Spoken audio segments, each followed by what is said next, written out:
103. Welcome to EST Afternoons here on Edmonton Sports Talk, your clear choice for Edmonton sports. I'm Hernan Salas. I'll be joined shortly by Joaquin Gage, who's remote.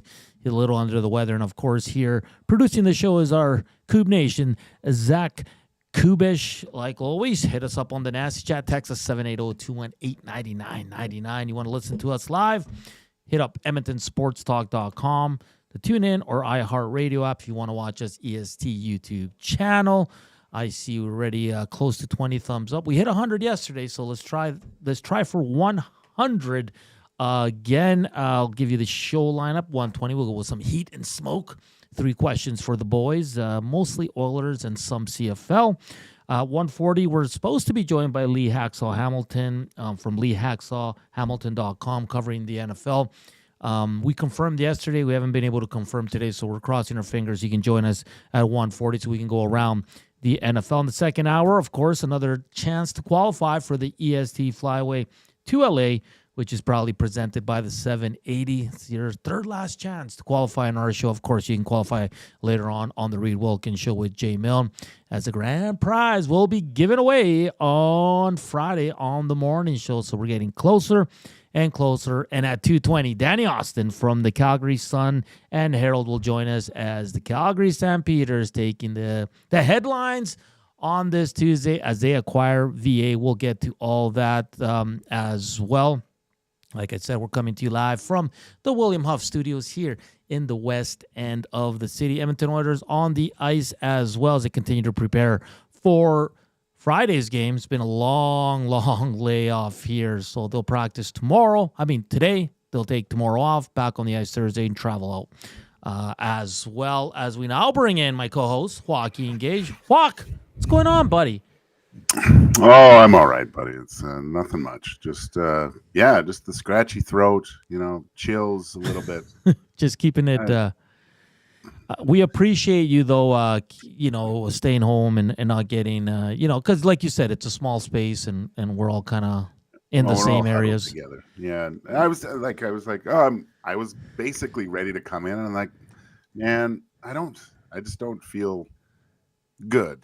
I'm okay, but I'm just not good. So, yeah, no. And with Dusty, finally back, I didn't want to get him sick again and be out another month. That'd be crazy. Well, that's the thing. Am I not going to see you in another month, Gage? Oh no, I already feel a lot better. Just just relaxing a little bit. Some nice tea and things. Throat feels a little bit better, but I don't have the chills anymore. Took the temperature. I'm all good. But no, we'll just see how it goes. Yeah, play it by ear. You have just like Hacksaw. You have to stay hydrated, my friend. This is where I should, if I live closer to you, maybe if YouTube Trev's lives, he can drop off some coconut water for you. I live by that stuff. I know you don't like it, Gager, but hey, you sent me a picture of your dinner yesterday. Looked good. You had some chicken. What was that? Some coleslaw on the side, some asparagus. Yeah, coleslaw, some asparagus.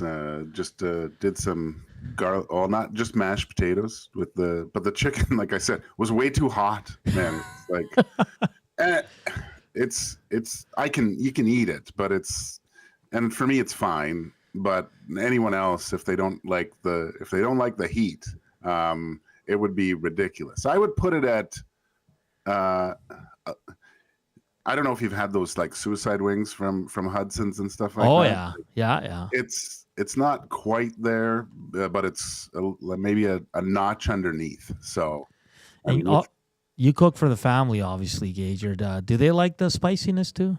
No, not too much. A little bit, but not like I like it. I gotta tone it down a lot of the times when I cook for them. So that's the danger with cooking, Gage, because sometimes you season stuff and make it for your taste buds, and then you forget about the other people, right? Yeah. No, you start putting stuff in. Oh, this is gonna make it great, and then you eat it and you think it's awesome, and then my daughter will come and go put her face underneath the water dispenser on the fridge because it's so hot, right? It's it's crazy. But it's good. My boy likes it a little bit hotter, but he's it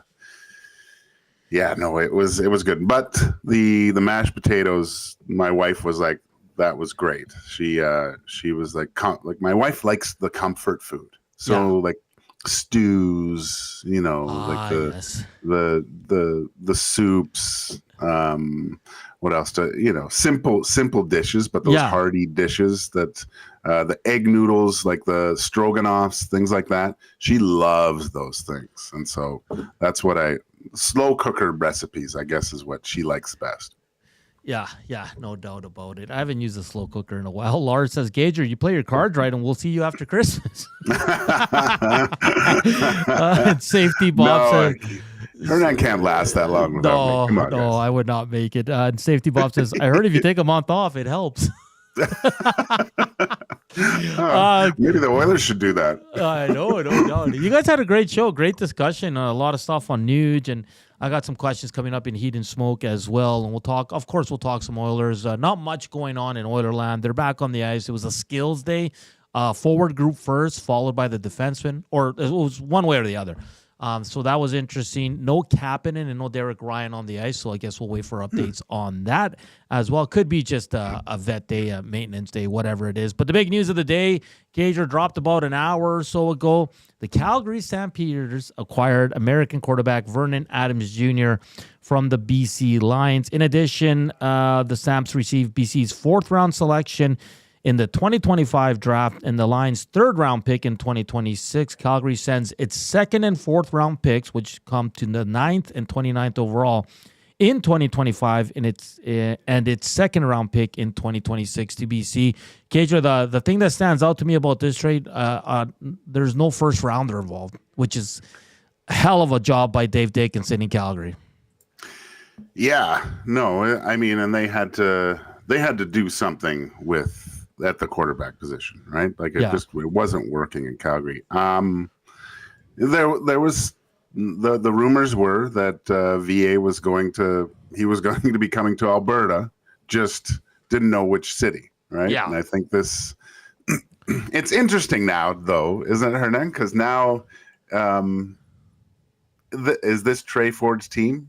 That's what I mean. This is probably a good sign if you're a Tre Ford guy. Yeah, like Maddie must be just screaming and yelling in the back office right now, that so happy that VA went to the Stamps. Yeah, I like it. I think it's a good deal. BC had to do something. Obviously, Nathan Rourke's their guy, and VA. I mean, they're getting a guy that after, I want to say 7 games. I'm not sure when he exactly got injured last year, but this guy was on his way to becoming the mop for last season. Yeah. Easily, I think. And who knows? Maybe he can do the same thing in Calgary, right? So, do you know the length of the deal? Is it just the 1 year? He's got 2 years left, Gager. Okay, so and they're both over 500,000. I think one's 500,000. I think one's just a little bit over. So it's still a good deal he's only 31, right? So yeah. Well, and then you got to think Grey Cup, 2 years from now as well, right? So, and that's what in Calgary. Yeah, good point. Really good point. And I want to ask Danny what they're going to do with Jake Mayer. Because he signed a pretty big deal a couple of years ago, similar to like what Taylor Cornelius got. I think he even got a little bit higher than what Taylor Cornelius got in 2020, towards the end of 2022. But I think for Edmonton Elks fans, I think there is options still, and you want to create a competition. That's what Ed Hervey said all along. But I think it's pretty telling that Tre Ford might be the guy here. You could bring in a guy like Cody Fajardo, sure, or a Jake Mayer at a lower cost if he's released, or a Matthew Shills, a guy that is not gonna, you're gonna compete, but Tre Ford's gonna kind of win out, and if he gets hurt, you have a good, reliable CFL quarterback who's played games, who's had success, and I think that's what's gonna happen. So I think things are trending in the right direction for Tre Ford to stay in Edmonton. I mean, we thought Calgary would go after VA. I know Iwanek was huge on that. I'm surprised it happened this quick, Gage. Well, I think they just again, this is the market was ready to get done, and they shown the initiative to solidify that position. Just because, look, Mayer some of those games were tough to watch. And,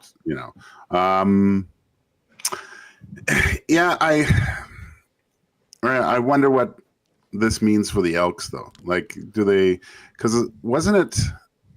I'm trying to think who was on our show at the start, Nanso, that said you need two capable quarterbacks to go all the way and win the Grey Cup throughout the season, because quarterbacks do get injured and you need someone to come in and plug the holes. So I think the Elks do need to look at someone with some experience, that if we saw Tre Ford get hurt this year and out a few weeks, you need someone to come in and steer the ship and keep going in the right direction. Because, God, I'm trying to think who it was, but yeah, they just said, and it made complete sense. Most other teams had good, capable quarterbacks that came in that went far this year. Well, you look at the season, Gager, and like almost every team had to go to their backup at one point. Yeah. Right? Like we can go through all of them. Drew Brown was out. Bo Levi Mitchell got benched. Chad Kelly missed the first 9 games due to suspension, and then he got hurt. Who's the other team in the? Who am I missing there? Ottawa, Hamilton. Well, Alexander played a bit too, right? Alexander played for Fajardo. Vernon Adams was out. Jake Mayer got benched. McLeod Bethel Thompson got benched. Tre Ford got hurt. Zach Collaros got hurt. Missed 1 game. Trevor Harris was out for a while. So you're right. More than ever in the CFL, do you need 2 quality quarterbacks? That was another talking point, was what's going to happen with Alexander out in Montreal, right? Like, because it sounds like Montreal, Gager, is I saw some reports on Twitter from like legitimate CFL media saying that it sounds like they're going to stick with Davis Alexander. Oh, really? Yeah. Yeah. Okay. Yeah. So, hey, listen. He looked great, man. Fajardo might want to stay there because they're close to winning. Like you said, you need 2 guys. Both guys are always going to play. It's very rare that the guy's going to go from game 1 to 18 with the same quarterback. So that's going to be interesting. And that's what Zulu asked on the Nasty Chat. Who would the EE bring in for backup? I think Fajardo's a choice. I think you have to wait to see where the other dominoes fall as well. So it's going to be... Yeah, it's fascinating. I saw Vernon Adams tweet already the red and white colors with a horse there, so he's pretty pumped. And I'll say this: I think it makes him a contender pretty quick here, if they can add some pieces to it, because they have Reggie Begelton, they have some quality pieces on defense. Obviously, they got to add Gager, but Vernon Adams, let's say, automatically bumps him up right away. Yeah, I mean, if he can just provide, steady, not giving the ball away, like just better game management, what the Stampeders had this year. Yeah, they're going to be a much, much better team. Yeah, it's going to be crazy to see. And I just want to throw this out there, too. This is courtesy of Jerry John's piece on, from Post Media. I want to give credit because I don't want to sit here and act like it's my own news, because it is not. He says, expect former Eskimo grade J.C. Sherritt, currently serving as linebackers coach and run game coordinator with the Riders, to become the Elks defensive coordinator. He also says, unless the BC Lions hire him as a head coach to replace Campbell, look for St. Albert native Jordan McSimic to return to his old stomping ground as the OC. So J.C. Sherritt, who was part of the last Grey Cup here in 2015 with Ed Hervey, he was the middle linebacker, a hell of a player. He's kind of, he's getting his experience. I think he was in Calgary coaching. He was with the Riders last year. I'll tell you this, if you get McSimic, you get Rick Campbell, you get J.C. Sherritt, and he also reports that Mark Killam will come in as a special teams coach. You're building quite the staff, Gager. Well, that's what Morris was saying. He wants to build the team, the guys that want to be here, proven records. He said all those right things, man. It's those pieces are falling together, and I think again, we talked about this before, but we were like, and I think it was Ryan Rashog that posed the question, what about the administration side of things? And he goes into being a principal and delegating and making sure everything's, and you can see that experience. So in this short time frame since the Grey Cup, even, there's a lot of pieces being put into place here. So I'm just interested to see the personnel on the field, what that actually is going to start. When that starts shaping and we can kind of see the team that's going to be here at the start of the season, that's what I'm most excited for. Yeah, and don't sleep on guys wanting to go to Calgary now that VA's there, Gage. Yeah. Yeah, trust it. This guy has a following, and there was reports and rumors about a riff in the dressing room between Rourke and Adams. We don't know if that's true. I mean, they're rumors, but if that's the case, then you can see some guys going, "Hey, I want to go play with this guy. He's a great quarterback. He's a true leader." And I like what they're doing down there in Calgary. Same with Edmonton. Hervey said, he wants to change the kind of the narrative of laughing stock, the green and gold, into where guys want to come here. And I also think Tre Ford excites a lot of people. I know outside media that's not in Edmonton is not very high on him, but we've seen him up close and personal. I think he has the chops to be a starter in this league. It's a process. There's going to be ups and downs for sure, Gager, but it's going to be fascinating to see what happens from now till Christmas, because I think we're going to get a lot of more movement regarding the Edmonton Elks and around the CFL as well, leading into one of the best days of the year, free agency in February. We'll take a break here. Coming up next, we're going to get to heat and smoke off questions for the boys here, as Gager's remote today. He's just a little bit under the weather, and I'm in the studios here, the William Huff studios, with our guy Zachticum. Portions of this hour brought to you by the Canadian Brew House. Book your holiday party at the CBH today, your ultimate destination for events, parties, fundraisers, and more. 'Tis the season to celebrate. Visit and book now at thecanadianbrewhouse.com. Keep the thumbs up coming. Let's get to 50 by hour one, and hopefully 100 by the end of the show. Text us 780-218-9999 or hit us up on the Nasty Chat. We want you to participate in Heat and Smoke as well. That's all coming up next here on EST Afternoons. Joaquin Gage, Hernan Salas. But first up, a sports update with Zach.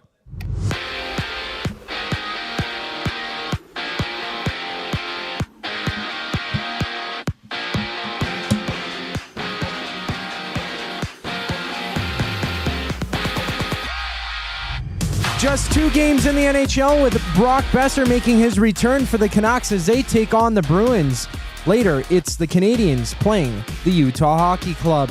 Elsewhere, Timo Meier of the Devils has been suspended 1 game after cross-checking Nashville's Zachary LaRue in the face. And in CFL news, the Calgary Stampeders have acquired Vernon Adams Jr. from the BC Lions in exchange for a 2nd and 4th round selection in this year's draft, and a 2nd round draft pick in 2026, having the Lions sending a 2025 4th rounder and a 2026 3rd round selection the other way to Calgary. NBA Cup action continues, with the Bucks tipping off with the Heat and the Lakers battling the Suns for 2 of 5 games on tap tonight. And after the break, Heat and Smoke with Joaquin and Hernan Salas. I'm Zachary Kubusch, keeping you in the loop. Ready for an unforgettable sports experience? It's the EST Flyaway to LA. Presented by the 780. Listen daily for the EST Flyaway keyword. Once you hear it, text us at 780-218-9999 for your chance to qualify to fly to LA. Round trip flights for 2, hotel and car rentals, all to go see Edmonton face off against either LA or Anaheim. Plus, experience the brand new Intuit Dome as the Clippers tip off against the Warriors, and top it all off with the Rams kicking off against the Cardinals at SoFi Stadium. This is more than just a trip. This is the ultimate sports experience. The EST Flyaway to LA, presented by the 780 and Edmonton Sports Talk, your clear choice for Edmonton sports. Since 1952, William Huff has been the heartbeat of Edmonton's advertising world. From humble beginnings to a citywide powerhouse, we've been the go-to for signage from print to design and installation. Partnering with Edmonton's top sports franchises and major events, we've helped shape the city's global reputation. Our secret? Unmatched customer service, decades of experience, and a passion for excellence we call the William Huff Advantage. Visit us online at williamhuff.com. You want the heavy hitters on your team, both on and off the ice. If you've been injured in a car accident, call the heavy hitters of Injury Law. James H. Brown and Associates, Alberta Injury Lawyers. With over 200 years of combined injury law experience, their precedent-setting lawyers are ready to help. Locally owned and proud Edmonton Oilers fans, James H. Brown and Associates wants to support you with their unrivaled experience, unrivaled results, and unrivaled commitment. When accidents happen, head to jameshbrown.com.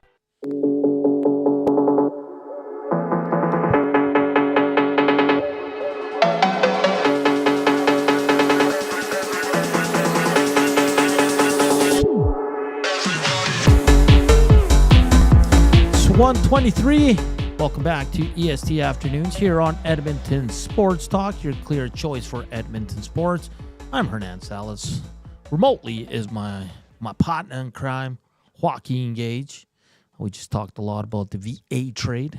Keep the messages coming on the Nasty Chat. Text us 780-218-99 as we're coming to you live from the William Huff Studios here in the west end of the city. Another chilly day, but the road's a little bit better, Gager. So, you know what's funny? I was driving home yesterday. I was right beside you at a red light. You didn't notice once. Oh, no. Really? I was making like faces and stuff. It was pretty funny. Well, I thought it was funny. I'm sorry, buddy. That's nobody else thought it was funny but me. But yeah, that's terrible. You didn't honk? I'm like, he probably sees me too much, and I just wanted to see if you could like recognize. I was just right beside you. I was on the turning lane, and you're about to go straight down 170th. So, oh really? Yeah, it was pretty funny. So, let's get to Heat and Smoke. Of course, brought to you by Gager. Vernon Adams Jr. No. Vernon Adams Jr. Okay, let's get to this one. And Zach, you can chime in as well if you like. I know you're a busy boy back there. But Gager, if you could do a do-over, would you keep McLeod and Fogle over Skinner and Arvidsson? Now, this is my reasoning. Skinner and Arvidsson don't play on the power play. Arvidsson's been hurt. Skinner's been kind of hit and miss so far this season. It seems like the coaching staff doesn't know where to place him. McLeod and Fogle, probably best suited for your bottom six, sure, but they killed penalties. They can moonlight in your second line and chip in. They were streaky scorers. Would you take that and the penalty killing over what Skinner and Arvidsson are doing right now? And we want to hear from you. Let us know on the Nasty Chat or on the inbox. Yeah. I mean, right now, I do that deal. Now that might change by the end of the year. Most Oilers fans probably hope that changes, and those moves were warranted. But look, both those players, Fogle and McLeod, they had some blemishes in their game, but and you do need to make changes, and I understand the need for change from season to season. But I just think that those two right now probably would fit in better in an Oilers uniform than Skinner and Arvidsson, just because there's the familiarity with the team, what their role was prior. I mean, Fogle, I knew that they were probably going to lose him just because of the season that he had. Yeah. But sometimes, I don't know. I mean, he got a good deal in Los Angeles. That it worked out well, but I think the Oilers are much closer to winning a Stanley Cup than the Los Angeles Kings. McLeod didn't really have a choice in the matter, right? They moved him for something else. But right now, yeah, I think those two players in an Oilers uniform the Oilers would be better off. That's interesting, because I'm wondering if they would do just one. Like if you could have a do-over on one of those guys, and I think Skinner would be the obvious choice for Oilers fans to send back, like to not go there. Do you know what I mean? Because I still think Arvidsson intrigues you just because of the effort he puts on the ice. I'm not saying Skinner doesn't put in effort. I'm just saying Arvidsson is more noticeable, Gager. Is that fair?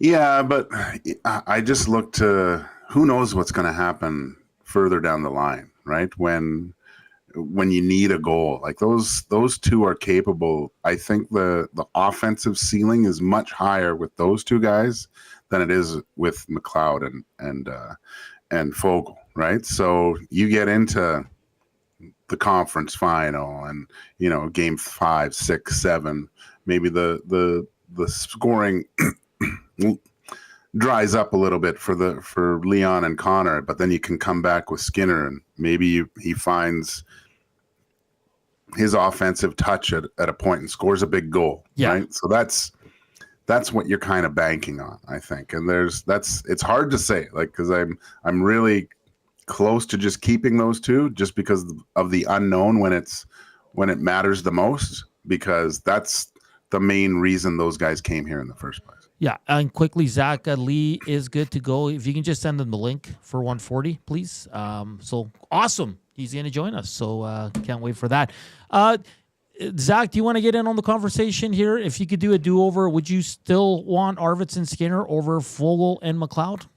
I still think it's the right move. The entire Oilers team hasn't really been playing up to snuff this entire season. There's Nuge, there's Hyman, there's other players that haven't been producing. So I think that chemistry just hasn't really been found just yet. But I feel like there's going to be a point in the season, which there always is with this Oilers team, where it just hits and those players that aren't producing end up producing. I mean, there's Connor Browns and stuff like that. But this is Victor Arvidsson and Jeff Skinner who have proven to be goal scorers and actually players who can actually put input on the offense. So I think I wouldn't do the do-over. I would just roll with the punches and stick with what they got now. I might be, I'm going to be a defense guy here, Gager, and that's never fun, but I might be one. I still like what Arvidsson brings. Hopefully he can stay healthier and finish off the season and be well to go into the playoffs. But I maybe Jeff Skinner, because you brought Jeff Skinner in to be in your top six. And in the last 2-3 weeks, he hasn't even close. He's had games in the top six, but he's quickly replaced by the third period, Gager. He's not getting any power play time, and it's just not. It seems like it's not working right now.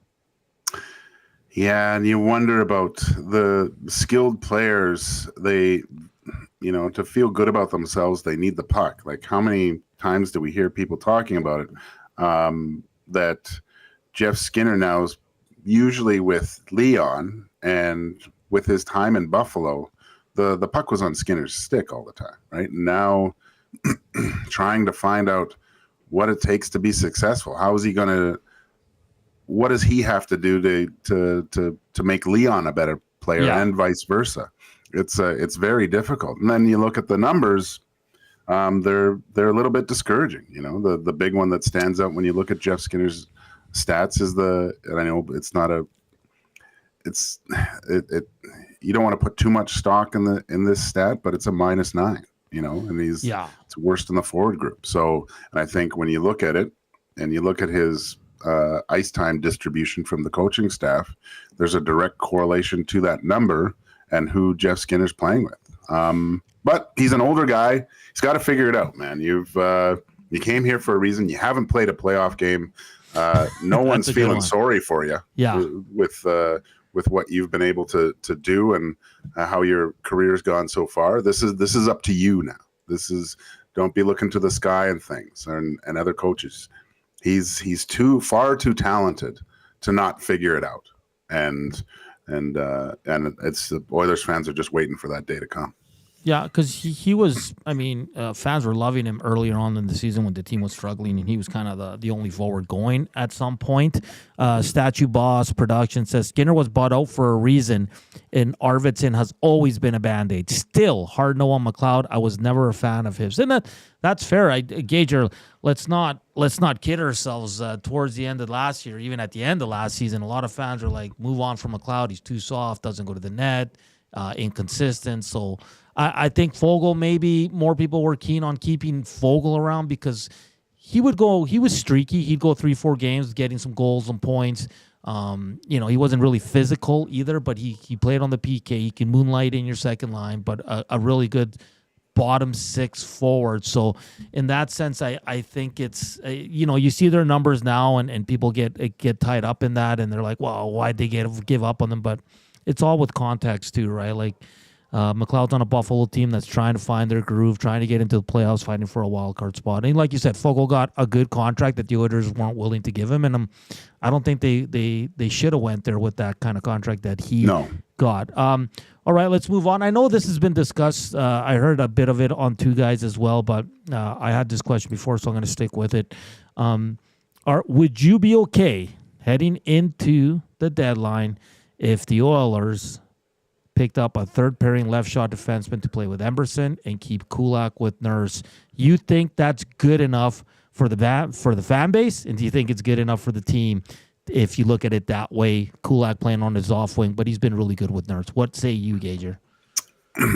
Well, for the fan base, no, they want someone who's going to win the Norris to come, right? Yeah. For cheap with retention.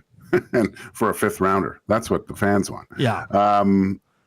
It's very interesting to see. We were talking about it I think a week ago, just the play of Kulak and Nurse and how that seems to have really worked out so far, to the point where you could argue they are the top 2 defensemen on the Oilers team. And I'm okay with that. Like they're good, solid players. There's another level that Bouchard and Ekholm can get to. So that's 4 really good defensemen, right? Yeah.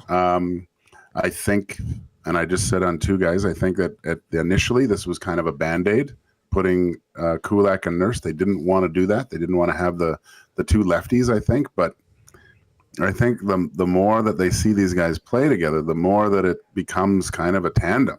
And it would be interesting to be in Stan Bowman's head to think, okay, well, maybe I've got something here. Maybe I don't have to look for, the 2-3 defensemen. Maybe I just need a 4 or 5 that can really solidify that final pair, which was what Kulak was doing, right? That's been his role. And then come playoff time, Kulak raises the level of his game and becomes, in my opinion, like a 3-4 defenseman. He's arguably been one of the most consistent playoff performers for the Edmonton Oilers over the past few seasons, and even going back to his time in Montreal. So, looking around the league, I looked at some other defensemen and like right shot. What would you think of a guy like Jeff Petrie coming back in that 5-6 role? I mean, I guess it depends on like what he can give you. Older guy, but solid, Gager, like absolutely solid. I mean, is he better than Stetcher, Dermott? I'd say so. Josh Brown, I'd probably say so. I really like what Emerson's been doing lately. He's quietly improving every game. He's getting more physical, more comfortable with the puck, breaking up plays in the defensive zone. So, I mean, I look at Petrie though, Gager, like kind of like we missed out on the guy we were going for, like the big gun or whatever. And let's just take him because he's better than what we have rolling in that 6-7 spot. So I think on the Kulak thing, like he's been awesome, Gager, and you said it on 2 guys. I think you said that's the best Nurse has looked is with Kulak. Yeah. And it's crazy. Ideally, you probably want Kulak on that 3rd pair because it just creates better. Like all 3 pairs are really, really good. So that's why I ask, like, would fans be okay if that pair stays together and they've been really good? Then you have a solid 4, and then you add just an upgrade on Dermott, Stetcher, or Josh Brown to play with Emerson. Is that good enough? So, it's a good question. That David Yerasek keeps being brought up, but I get it. He's young, but like I said, we're the Oilers now. They need a proven guy. You don't need young guys, and you don't need scraps anymore, Gager. You need a guy that can legitimately play every game and play a lot of minutes and be solid defensively. Penner's Pancake says, it's Hedman or Josie, nothing else. Yeah, one can dream, but it's I don't know what they're gonna do. I still think they want to add someone to play with Darnell Nurse, but if they can't get that guy, I think they're okay with keeping Kulak there and probably dropping their list of right shot top 4 defensemen and going for just a legitimate left shot that's pretty good that can play with Emerson. It's tough though, man. What if they just keep rolling like this, while this search continues? And I mean, Nurse, I don't know his point totals up to this point last year, but we went over it. Like I think he's way ahead of what he's usually as at this point, and that's encouraging, right? This is there's a little bit of mojo going there, and the reason why, and maybe it's not Jeff Petrie, but I think what you need is you don't need a guy with 40 NHL games under his belt. That's not what you want, especially if you're looking to play Emerson in that 5-6 role. Yeah, you want the Matthias Ekholm light. Someone that can insulate him a little bit and be kind of what Ekholm did for Bouchard, just that presence, that mentoring presence, and things to feed off of. That's what I think you want. Penners is like, Yeah, Chris Letang would be nice, but I think Letang could be in your top 4 easily. Oh, for sure. Yeah. But that's a pipe dream just because of the money and is Pittsburgh even willing to move on from their old guys? Seems like they don't want to. But we'll save the fun question for 2:00 because we got to get out as Lee Hacksaw Hamilton is waiting in the bullpen. We're going to go around the NFL and have some fun there. Of course, coming up in the second hour, Danny Austin out of Calgary, as you'll talk the big trade that went down in the CFL as Vernon Adams Jr. is heading to the Calgary Stampeders. And, of course, one of your it's getting close. Not a lot of qualifying chances left for the EST flyaway to LA, which is proudly presented by the 780. NFL talk on the other side of the break. This is EST Afternoons. Hernan Salas, Joaquin Gage. But first up, here's Zach with a sports update.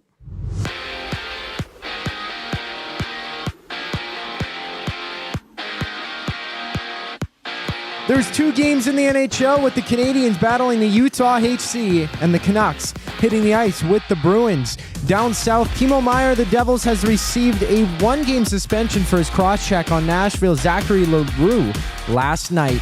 And Vernon Adams Jr. is now a Stampeder. The Stamps traded 3 picks, including this year's 2nd and 4th rounders, as well as a 2nd-round pick in 2026 for Adams, while the Lions send a 2025 4th rounder and a 2026 3rd-round selection to Calgary. Elsewhere, the NBA has 5 games on schedule, which sees the Bucks taking on the Wizards. Which sees the Bulls taking on the Wizards and the Bucks meeting up with the Heat in NBA group stage action. And on the other side of the break, Lee Hacksaw Hamilton joins EST Afternoons. I'm Zachary Kubusch, keeping you in the loop. Wake up with the Nielsen Show with Dustin Nielsen and Lieutenant Eric. Weekday mornings 6 to 9 on EdmontonSportsTalk.com.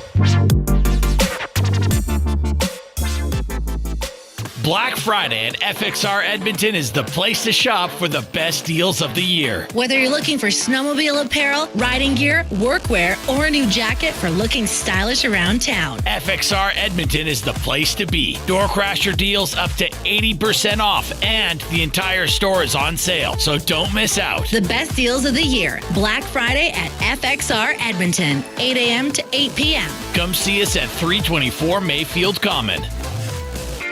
Your brand deserves more than just a whisper, it deserves a buzz. At the Hive Product Marketing, they specialize in promotional products that bring the buzz. From eye-catching giveaways to unforgettable keepsakes, they got the perfect products to make your brand stand out and get noticed. Visit the Hive Product Marketing and let them create the buzz your business deserves. The Hive Product Marketing, the official merch partner of Edmonton Sports Talk. Visit them online at thehiveproductmarketing.com. Hi there. If you're like me, you like to picture yourself in luxury, even though there's absolutely no way you could afford it. And if you can, well, even better. Thankfully, I picture myself in something that is luxury, but still absolutely affordable, like the all-new Mazda CX-90 from Park Mazda. With the new luxury features like facial recognition settings and quilted detail Napa leather seating, I can pretend to be comfortable with all of my proper settings activated without even touching a button, thanks to Mitch Lewicki and the great staff at Park Mazda. I like to picture Mitch Lewicki in a tuxedo t-shirt because it says, like, he wants to be formal, but he's also here to party too. Park Mazda, your dealer for life in Sherwood Park off Y Road Park.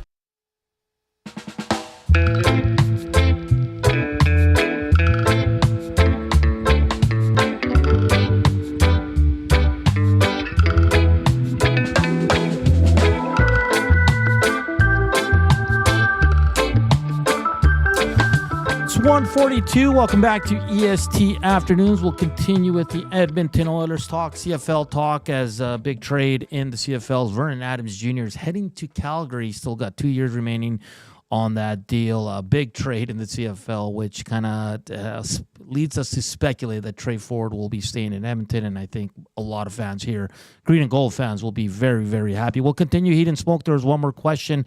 We'll continue that in the second hour, but now we bring in Lee Hacksaw Hamilton from LeeHacksawHamilton.com to go around the NFL. Lee, how you doing on this Tuesday afternoon? Gentlemen, good afternoon in the Great White North. I'm sure it's a little nippier up there than it is here in Southern California, though. It's been really chilly here in Southern California. How you doing? We're good. Lee, here it's minus 14 Celsius. So what would that be Fahrenheit, Gager? Do you know? You're the smart guys. Oh, he's muted. Gager, you're muted. I'll convert it for you here. Just write it down and carry the 2, will you? Lee, last night we saw the Ravens defeat the Chargers 30-23 in a pretty entertaining game. What did you make of the Monday night game when you saw Lamar pick up another win for his Ravens? I love big games. I love Monday Night Football. I broadcast. There was a voice of the Chargers and the Seahawks for 17 years. So Monday Night Football is a really special event. The only thing missing last night was Howard Cosell. If Howard Cosell would have been in a booth, yeah, the adjectives and the adverbs would have really been special. Chargers have really been rolling during the course of the season. I'm kind of the exception to the rule on the West Coast. I kept saying they haven't played anybody. They haven't played good quarterbacks yet. Wait till they start playing people. Yeah. Well, they're now in the midst of a real piece of big boy football. Last week they played Cincinnati and had a big lead, and Joe Burrow nearly beat him 3 for 426, 3 touchdowns, and Bengals wound up losing in the final minute of the game. Last night, early lead, Baltimore took over and just sledgehammered them the second, third, and fourth quarter. Justin Herbert's a great young quarterback. His young wide receivers kind of let him down last night because they had not been playing that poorly up until that point. The chunk plays totally went away. When I cover the Chargers on a regular basis, even though they're no longer in San Diego, when would you think a Charger Justin Herbert-led offense would go 7 possessions without a touchdown? And that's what happened in the course of that game.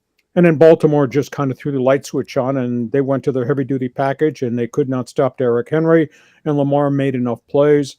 And how good is Baltimore? They had 4 pass interference penalties. They had 5 major penalties in the game, and they still won the football game.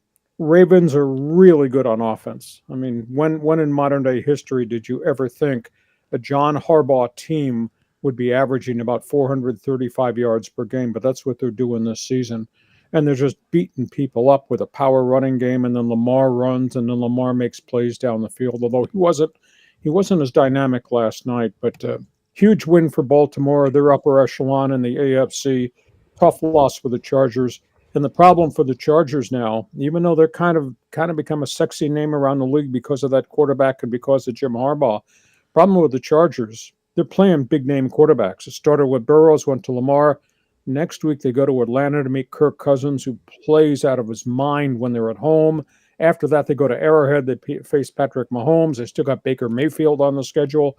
They still got a game against Denver, and suddenly Bo Nix has become an NFL-established quarterback. So the teeth of the schedule is right in front of them with the Chargers. So hope they don't come back 7-6, but they could come back 7-6 because they're starting to play real people. But it was a great Monday night game. Lee, it's the time of the year where, maybe it's a few teams from the outside looking in, changes are going to be made. We saw what Jerry Jones said about Mike McCarthy, which was kind of interesting, I think. But who do you see as coaches kind of in the hot seat and could be in jeopardy of maybe not being the head guy going into next season?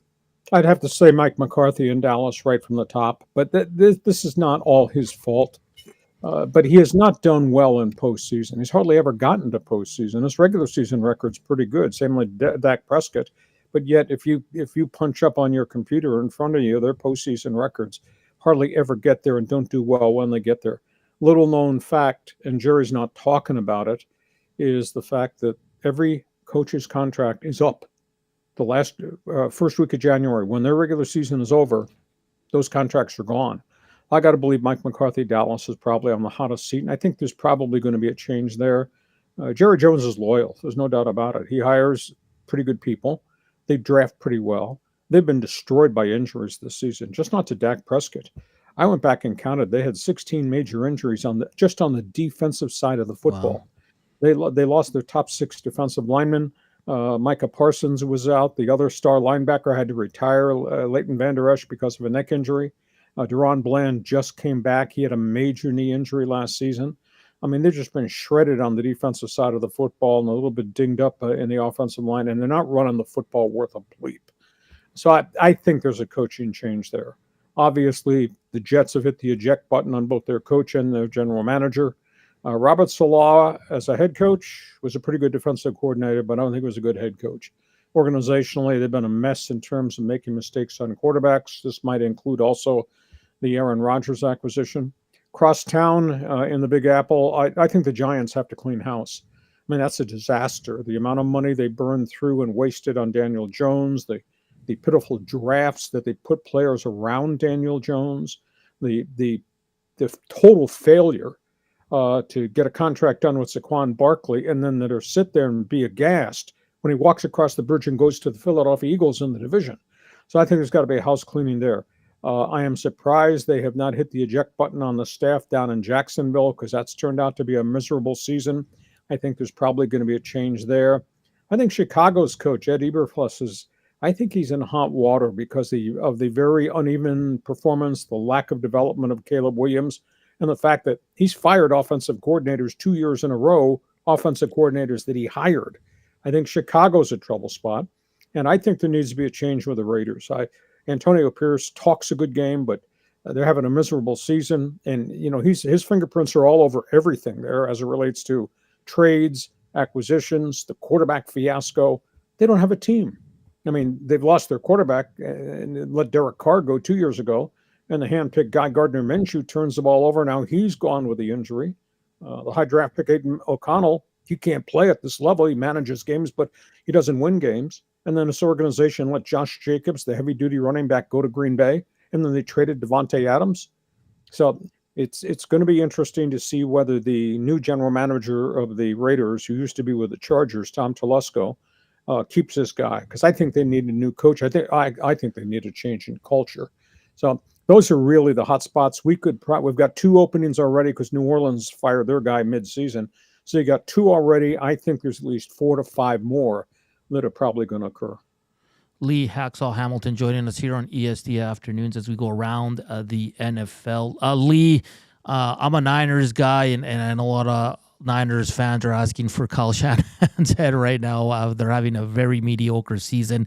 But let's talk about teams in trouble in the playoff race, because they're definitely one and not living up to the expectations this year for sure. But 49ers, and who else do you see kind of in trouble right now? Well, the San Francisco thing I think is more a byproduct of just injuries upon injuries upon injuries. And add in the Brandon Ayuk holdout, which I thought really set them back. And then Ayuk comes in late, doesn't do anything to earn his money. Then he gets hurt, and he's gone for the year. And George Kittle has been in and out of the lineup at tight end with a hamstring.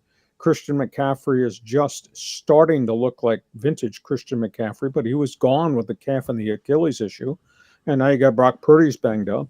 Defensive front has not been the same. They got rid of a couple of guys, including Eric Armstead, in the last offseason. I was a little bit surprised. It's just not quite the same team.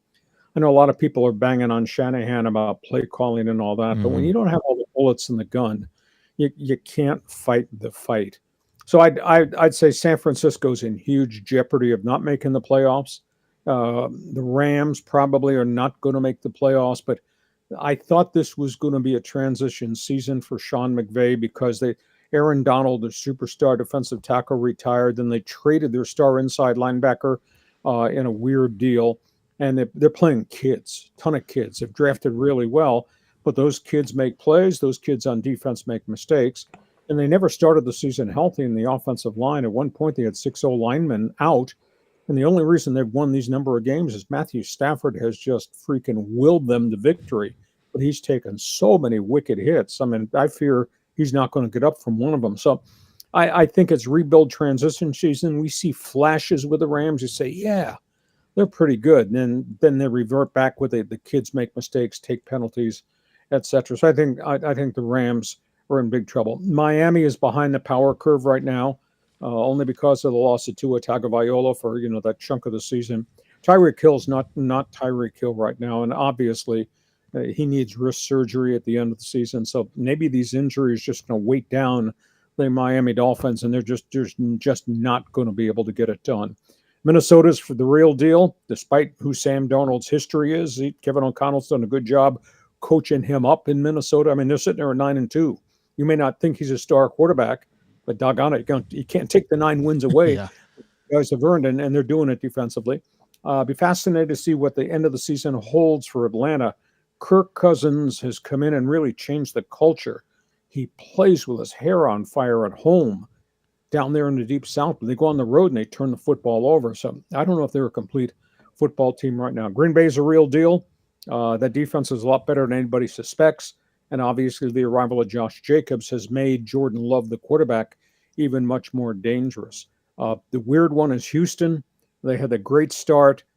A lot of injuries at wide receiver. Don't seem to be the same team right now, but if they can get these guys back in gear, they got, Stephon Diggs is gone for the year, but the second and third receivers have both been hurt.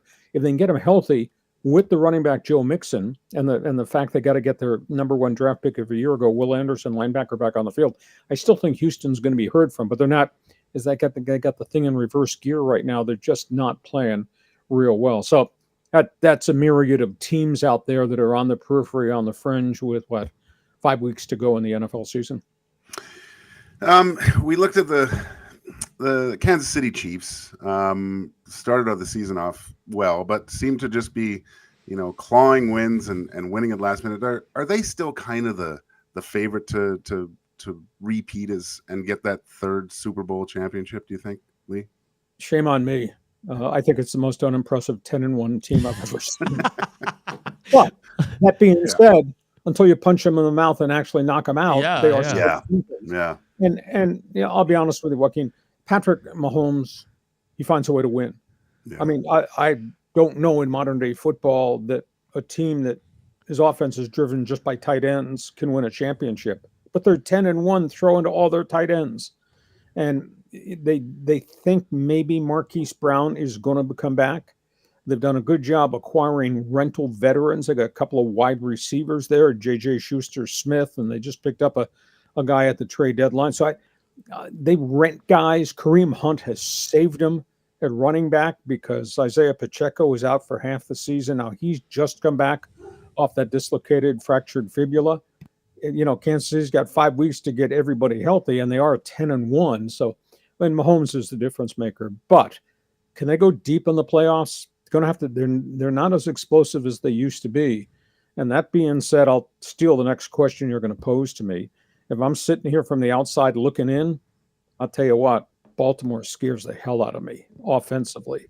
And in the NFC, you think you'd want to be in a back alley with the Philadelphia Eagles? I don't think so. I think those are really two of the elite teams on a different plane than, say, Kansas City is. But as long as Kansas City has Mahomes and the brilliance of Andy Reid, I love watching Chief football because every time I watch him, and I'm different, I chart plays and I love to look at formations and mismatches and all that stuff. Every time I watch the Chiefs on a given Sunday when the games are out here on the West Coast, I see stuff I've never seen before in formations and execution and mismatches. And I'll guarantee you, once they get to postseason, whoever's across the line of scrimmage, they're going to see junk that has never been on video that Andy Reid and those guys are going to create. So as long as Andy Reid is there with Patrick Mahomes, and if they get everybody back healthy, they may still be a player, once we roll into the playoffs in January. So those are really some of the top teams in the league. Lee, great stuff as always. Love having you on as a guest. Zulu on our inbox says, great guest. So Lee, you're a hit here in Edmonton. And just so we said -14, so that's about 7 degrees. Yeah, it's 6.8 to be 6.8. That's pretty good. And you can go ahead and just lie on this podcast because all you did was punch it up on your cell phone. Yeah, I know. Lee, I'm a huge hockey fan. Huge Oiler fan. Nice. I have a strange scenario in my house. I did hockey before I went to the National Football League, but I'm a hockey fan out west, married to a Montreal Canadian fan. Oh, jeez. You know how hard that can be. Yeah. Well, Lee, we're gonna have to get you up for an Oilers game here, as they're in that Stanley Cup contender mode right now. They were close last year, and this year it's a bit of a slow start, but they're coming together as we head into December. Lee, great stuff as always. Thank you so much for your time, and we look forward to having you on in the near future. My pleasure. And for you Oiler fans, I have a big sports website. It's leehacksawhamilton.com. It's all written. I do a couple of big podcasts every week. That's on YouTube, Lee Hacksaw Hamilton. So when you're done watching these guys, check what I do up on the YouTube channel or on my sports website because it's written there every day. Guys, happy holiday. Thank you for the time and look forward to chatting with you again. Have a great Thanksgiving, Lee. My pleasure. Thank you. That's Lee Hacksaw Hamilton, NFL, covers the NFL. You can find him at leehacksawhamilton.com. Go to his website. It's great stuff. He does a great podcast. And like you said, his breakdown on the NFL, Gager, is just great. I love it. He's so in-depth, and he's a hit on our show because the listeners absolutely love that guest. Well, how great would it be to watch a football game with Lee, right? Oh. Like how he would break stuff down. It would just be a wealth of information because that would be awesome. That was would be great. just awesome. Love having him on. I think it's the second time. We'll try to spread him out here a bit, but we'll have him on probably when the playoffs roll around. Yeah, that'd be good. He'll really bring the heat then. And he's an Oiler fan. The wife's a Montreal fan, which is great. And I know my buddy Hallie, he knows Lee Hacksaw because he's a big Chargers fan and absolutely loves Lee Hacksaw Hamilton because he covered the Chargers for so many years. But once again, go to leehacksawhamilton.com. He has great stuff, podcasts, and print stuff as well. Coming up in hour 2, Danny Austin from the Calgary Sun as VA is heading to the Stampeders. Oh boy, what does that mean? Does that bump him up automatically into the top 3 in the West? We'll wait and see what happens here in Edmonton at the quarterback position, but it's going to be fun times. You know what we're going to do, Gage? We're going to do the keyword right now. Is that cool? Is that cool with you? Yeah, that's all right. All right. The keyword for the EST Flyway to LA, which is presented by the 780. The 780 is a homegrown local shop right here in Edmonton. 780 is both the shop name and their in-house clothing. Close to 100 local vendors from the 780 area code to help promote and get their brands off the ground. Check them out online at 780.com or at any of their 5 locations at Southgate, Londonderry, Kingsway, St. Albert, and the Outlet Mall by the airport. Get your phones out. Text 780-218-9999. Today's the 26th. I just want to make sure I don't give out the wrong one again. Any guesses, Gager, for the keyword? Hacksaw. No, it's we're going to go with dining today. Oh, okay. Dining. Dining. D-I-N-I-N-G. Text that in to 780-218-9999, and you can be the next qualifier for the EST Flyway to LA. We'll only have 2 more after this, so text the keyword in now, and Zach will have the qualifier on the other side of the break. This is EST Afternoons. Hernan Salas, Joaquin Gage on Edmonton Sports Talk, your clear choice for Edmonton sports. Celebrating 70 years in the signage industry, William Huff Advertising is the most recognized name in the game. An in-house, one-stop shop for all of your design, print, and installation needs. William Huff provides quality graphic solutions for everyone. Here in our City of Champions and throughout the nation, they are the preferred signage partner entrusted by many of the biggest corporations, pro sports teams, and organizations to bring their identity to life. Recognize the name, get in the game. WilliamHuff.com. Looking for a winning strategy for your retirement? Contact me, Joaquin Gage at K4 Financial, where expertise meets dedication. I will always look for a careful approach to your retirement, ensuring your financial future is secure. From tailored strategies to clear, actionable advice, I'm here to guide you every step of the way. Don't leave your future to chance. Get in touch with me, Joaquin Gage, today at k4financial.ca or email joaquin.gage@k4financial.ca to start planning for a brighter future and a more secure retirement. In life, it takes a village. From childhood to your golden years, we all need support. At Capital Care Foundation, we've built that village for our 2,100 seniors. Join us in creating a nurturing environment that feels like home and fosters community connections. Your donation makes a difference. Visit capitalcarefoundation.net today and become a vital part of our village. Because together, we can make every stage of life a shared journey. Be a part of the journey. Support Capital Care Foundation.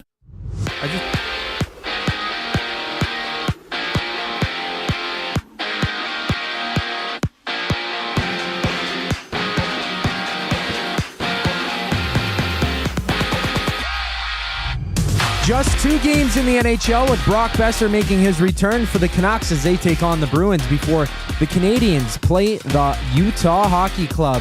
Elsewhere, Timo Meier, the Devils, has been suspended 1 game after cross-checking Nashville's Zachary LaRue in the face last night. And the Calgary Stampeders have acquired Vernon Adams Jr. from the BC Lions in exchange for a second and fourth round selection in this year's draft and a second round draft pick in 2026, having the Lions sending 2025 fourth rounder and a 2026 third round selection to Calgary the other way. NBA Cup action. Group stage action continues with the Spurs tipping off with the Jazz and the Rockets battling the Timberwolves in 2 of 5 games around the association. EST Afternoons with Hernan Salas and Joaquin Gage continues right now. I'm Zachary Kubusch, keeping you up to date.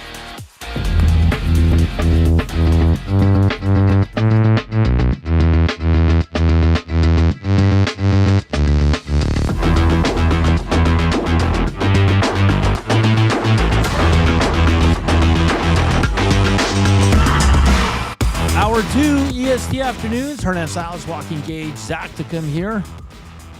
Coming to you live from the William Huff Studios. Well, me and Zach, our Gage, is coming live from his office in the south side of the city, Gager. Is that correct? Yeah, we're trying to hold it down out here. How's the studio today, buddy? Is it okay? It's You hot. all right in there? It's hot. Is it? Yeah. Everybody's blaming me, but I didn't touch the heat or anything like that. So. And who's touching that thing? No, I just think it's okay. It's not as hot as it was the other day when you wanted to absolutely just kill me, but yeah. Hey, if you want to listen to us, hit us up on EdmontonSportsTalk.com. Just hit the listen live or the iHeart or TuneIn radio apps. If you want to watch us, EST YouTube channel. And you can chat with us there on the Nasty Chat or text us 780-218-9999. Gager, we're just ahead of our third last qualifier on our show for the EST Flyaway to LA. I can't wait to hear the call on Friday morning. That's going to be great. I'm intrigued to see who's going to win this. And it's going to be great, man. It's going to be a great trip. And what a Christmas gift, eh, Gager? Man, yeah. No, I'm... like everyone's saying, most of the people that call in, I think, have a spouse, and they're all picking to take the spouse. I'm interested to see who wins this thing, and they have to when they're there. I mean, if not, we might have to just take it away or have to send them home. But they have to send pictures and stuff back to EST. Oh, for sure. So they can, especially the Intuit Stadium, and see what's going on there. Maybe a few videos and stuff, so we can live vicariously through some of our winners. Yeah, we're at 49 thumbs up. Let's get to 100. Who should we do it for? Let's do it for Gager. He's a little under the weather. Let's get to 100 for Gager. If you're watching us right now, just look at the thumbs up and just click on it. It's going to be okay. Nothing will happen. And if you haven't subscribed, you can hit the subscribe button as well. But we got our qualifier, Zach? Yes, sir. Who do Brandon. Brandon, how you doing this afternoon? I'm doing well. Happy to finally get through. Good stuff. If you win this trip, who would you be taking with you? Probably my brother. Oh, okay. A boys trip. You ever been to LA? Not for a long time. No. Went to Disneyland when I was a kid. That's about it. Okay. You guys wouldn't have a good time, eh? You and your brother? No. We wouldn't get in any trouble at all. Brandon, if you win this trip, it's a flight for 2 to LA with hotel and rental car. You would leave on Boxing Day, and you will return on the 30th. You would see Clippers, Warriors, Rams, Cardinals, and the Edmonton hockey team in either LA or Anaheim. Of the 3 leagues, which one would you be most excited to go watch? Probably NBA, just because I haven't been to an NBA game before, but I don't know. They'll all be great. Yeah, in the NBA, you get to go to the new Intuit Dome there for the Clippers, so that would be fantastic. Brandon, the grand prize will be given away on November 29th during the morning show with Dustin Nielsen and Lieutenant Eric. All the best. Hopefully your name is called. All right, thanks. Keep up the good work, guys. Thank you, Brandon. Brandon, our qualifier on this Tuesday afternoon. 2 more chances on our show. Your next chance today will be coming up on the Reed Wilkins Show with Jay Milne. And imagine going on a trip to LA with your brother to watch 3 sporting events, Gager. That's trouble. It'd be amazing because I'm an only child, so that'd be. I'll go with you. All right, sweet. You're my brother. I'll be your brother. We were talking about in Heat and Smoke. We asked if right now, where the team sits, would you want Skinner or Arvidsson, or would you want the duo of McLeod Fogle, or would it be just one of those guys? And I think most people said no to McLeod. Some people are not happy with Stuart Skinner, so it's it's a little bit interesting. And we also asked if you're okay with the Oilers adding a third pairing left shot defenseman if you keep Kulak up with Nurse. Let us know what you think. I know Gager's on board with that. I don't mind it. I would still prefer a top four guy, but they're a little bit harder to get. So that's why I think that's why it's a good topic of conversation. Gager, this day in sports history, 1998, Hulk Hogan announced that he was retiring from pro wrestling. It would run for president in 2000. I did not remember this, to be honest with you. I just found it in the good old This Day in Sports History website. If you had to pick an athlete to run for president, who would you pick? Past or present? Oh, an athlete to run for president, or a sports entertainer, wrestler. Okay, that's a tough one. Man, God, I don't know. Ask Zach. What would Zach say? I got to think about this for Zach's a little. I don't even. Zach, did you even hear the question? Yeah, any sports person, past or present, who I'd choose as like a I have a feeling candidate. You would pick like a UFC guy. Or, well, I was thinking that right away. Of course I was. Well, this guy was a good smack talker. I don't know what his policies or anything would be, but Chael Sonnen. Oh, boy. Hilarious. I don't know about that, man. I'd probably go Charles Barkley, man. That guy's just a good time. Good old That's Chuck. a good one. Yeah. He's my absolute favorite on the panel there for the NBA. Oh, he is so damn funny. And he breaks down the game so great, too. Yeah, that is probably the best sports panel of them all. That concoction of personalities. It's just out of sight. Gager, how about this? Maybe this guy you'd pick. Katie says, boys, we need to talk about Biz Nasty. Guy is a hero. 1 versus 7, and he won the fight protecting restaurant staff as he got assaulted. He got jumped by 6. I think it was 6 guys. But 7 guys, yeah. 6 or 7 guys. You know what? Might have to throw his hat in the ring. That I listened to the story about it. Like, he went over and they got outside. He lost his shoes. His shirt got ripped. The one guy that he really hated, I guess, came at him again, and he said he popped him really good and was really happy about that one. And then he says, I don't even care. I would, if I can get all these guys one-on-one behind a barn, I'll drop all charges. But good for him for sticking up for people. You know, just a bunch of guys acting like, as you would put it, Hernan, a bunch of jabronis, and someone sticking up for the little guy. That's great. And they showed pictures of these guys, and like what are you doing, guys? Like, there's 2 guys probably in their 60s, and obviously they don't know who he is. That he was a former fighter in the NHL, probably in pretty good shape still. He could knock some folks out, but good on him. Still very dangerous. I'm sure he's going to eat at that restaurant for free for the rest of his life.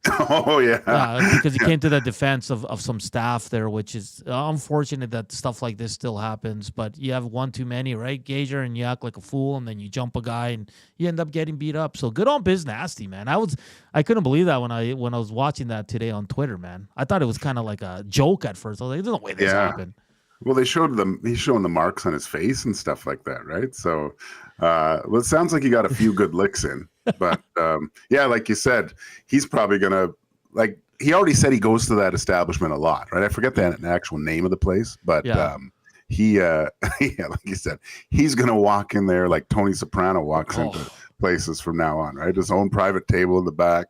That'll be great. I like Biz Nasty because when he came up here with the crew with like Whitney and them for the finals, man, they were having a good time in Edmonton. I'll tell you that much. Yeah, that was great. And you know what? He was it 2 weekends ago? He filled in for BX on the panel. I love the way he views the game too. Right? There's all the stories and things, but his hockey knowledge is really good. Like it's. He's a breath of fresh air on those panels, right? Like it's neat to see a completely different perspective. And I think Gazdeck is great. You got to get lost in his eyes too much still, but MBX is awesome too. Like that's a good looking panel, man. That is a good looking panel. It's good look. Big Maple says green shirt had both eyes closed in the mugshot. Yeah, green shirt took I think he's the one that kept coming back. It just didn't learn his lesson. Katie says, I would not fight an NHL heavyweight. Lesson learned. Yeah, I mean, if you saw Big George or Big Mac out there, they don't mess with these guys. No, like, can you imagine Jody Shelley, Matt Cassian, there's some guys that were, fighters in the NHL that if I was on the ice, I think I wouldn't want to, but I would fight them. The one guy that I would never want to fight, and it probably surprised you a little bit, but it's Sean Brown. I would never, ever. He's very technical and skilled, and he punches like he's aiming for the back of your head. Like it's very vicious. Like he's scary. And I've seen a few fights. I was front row, you could say, for a couple of his tilts. Man, scary individual. The Georgia Satellite says, I used to listen to Lee when I was a Coca-Cola service tech in Southern Cal. Always great stuff. Chief Andy, with a name like Hacksaw Hamilton, I was expecting a wrestler, not a football. Yeah. All he needed was a 2x4. Yeah, that's right. What was his name? Hacksaw Jim Duggan.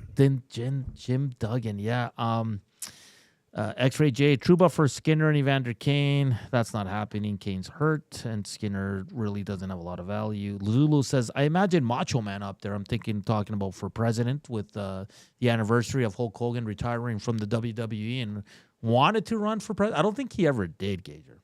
I truly don't. Who's the two wrestlers that are in? Well, Jesse the Body was governor of Minnesota, I think, for and Kane. a term. And Kane is South Carolina? I don't know. No, I'm not sure where he is. But yeah, he got into politics too, which is probably a pretty good idea if you're a wrestler, especially around those zones where you're probably pretty famous.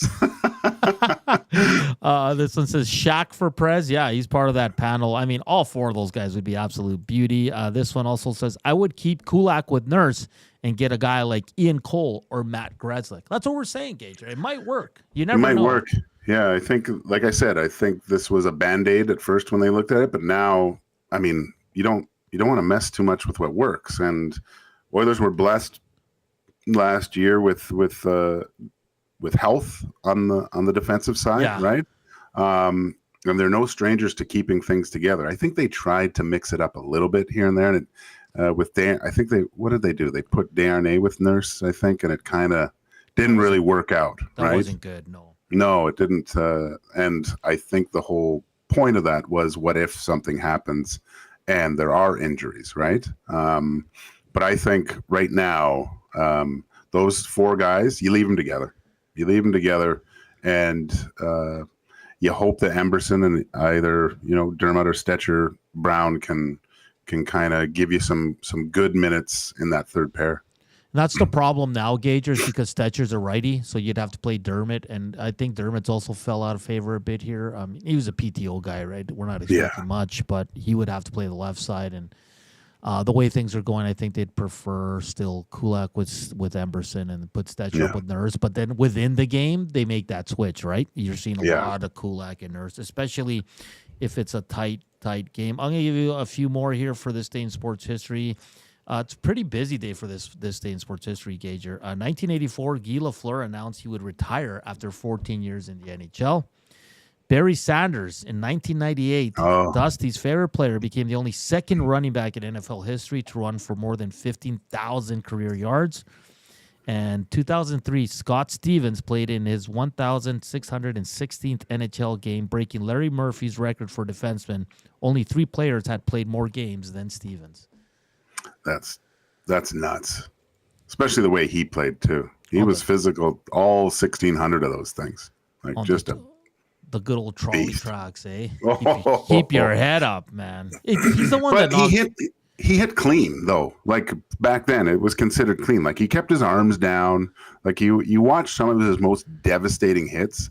I mean, it's shoulder to head, but you watch some other guys that have chicken wings everywhere, hitting guys with elbows, but Stevens was, if your head was down, it was game over. Don't watch your pass with him. Because Lindros was a big boy, and he laid him out. A couple times. Yeah. Yeah. I just want to ask. The best was, the one I love was they were playing, I don't know who, I think it was Sergei Brelin. Or someone on he was called, I don't know who it was, but Stevens laid a guy out, and they're basically scraping this guy off the ice, and people are yelling from the bench, and Stevens just that granite jaw and those husky eyes are staring at the other bench, and just he's going, "You're next, you're next." Just frightening, absolutely terrifying. One of the best hitters of the game, man. Him and Niedermeyer, what a team! And you had the veterans like Kenny Danico, and they were just a wagon. Not the most exciting hockey, Gager, but really, really good team. Portions of this hour brought to you by the Canadian Brew House. Book your holiday party at the CBH today, your ultimate destination for events, parties, fundraisers, and more. 'Tis the season to celebrate. Visit and book now at thecanadianbrewhouse.com. Brandon was our qualifier for the EST Flyaway. Your next opportunity coming with the Reed Wilkins Show with Jay Milne at 3 o'clock. And then we have 2 more opportunities here on EST Afternoons, as the grand prize will be given away on Friday morning on the Nielsen Show. Great to see the big guy back in back-to-back shows. Gager, it's just absolutely great to see him. But we got to get to a break. Keep the text coming in on Arvidsson Skinner or McLeod Fogle. Who would you prefer at this point in the season? Also, are you okay with Kulak's continuing to play with Nurse and you just adding a third pairing defenseman instead of a top 4 guy? And then in honor of Hulk Hogan retiring on this day in the year 2000 to run for the president of the U.S., which athlete, past or present, would you like to see run for president? All that at 780-218-9999 or on the Nasty Chat. But next up, we're going to go to Calgary as they made the news of the day as the Calgary Stampeders acquire Vernon Adams Jr. from the BC Lions. We'll talk to Danny Austin from the Calgary Sun and Herald there. Coming up next here on EST Afternoons, Hernan Salas, Joaquin Gage. But first up, here's Zach with a sports update.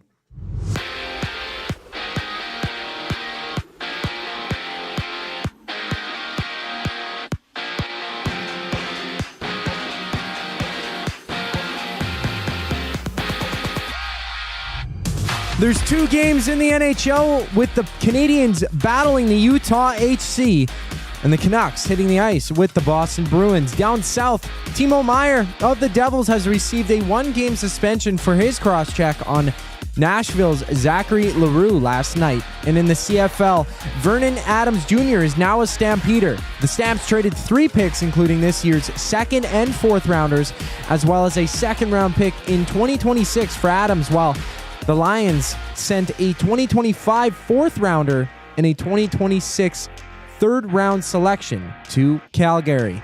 Elsewhere, the NBA has 5 games on schedule, with the Bulls seeing the Wizards and the Bucks meeting up with the Heat in NBA group stage action. On the other side of the break, Danny Austin joins EST Afternoons. I'm Zachary Kubusch, keeping you in the loop. Book your holiday party at the CBH today. The Canadian Brew House is your ultimate destination for events, parties, fundraisers, and more. 'Tis the season to celebrate. Visit and book now in-store or at thecanadianbrewhouse.com. Ready for an unforgettable sports experience? It's the EST Flyaway to LA. Presented by the 780. Listen daily for the EST Flyaway keyword. Once you hear it, text us at 780-218-9999 for your chance to qualify to fly to LA. Round trip flights for 2, hotel and car rentals, all to go see Edmonton face off against either LA or Anaheim. Plus, experience the brand new Intuit Dome as the Clippers tip off against the Warriors, and top it all off with the Rams kicking off against the Cardinals at SoFi Stadium. This is more than just a trip. This is the ultimate sports experience. The EST Flyaway to LA, presented by the 780 and Edmonton Sports Talk. Your clear choice for Edmonton sports. Hockey lives at the Canadian Brew House. Every Oilers game day, get $1 off tankards of Molson Canadian and Coors Light. Plus, you can win game tickets and a surf and turf dinner for two at the end of the season. Full details at thecanadianbrewhouse.com. Celebrating 70 years in the signage industry, William Huff Advertising is the most recognized name in the game. An in-house, one-stop shop for all of your design, print, and installation needs. William Huff provides quality graphic solutions for everyone. Here in our City of Champions and throughout the nation, they are the preferred signage partner entrusted by many of the biggest corporations, pro sports teams, and organizations to bring their identity to life. Recognize the name, get in the game. WilliamHuff.com.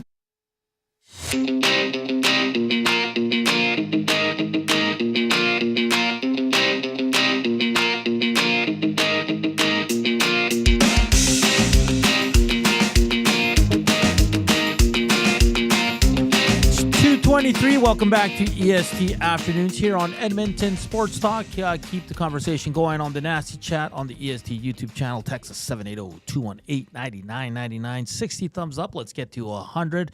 We're doing it for Gager today, who's a little under the weather and doing the show from his home.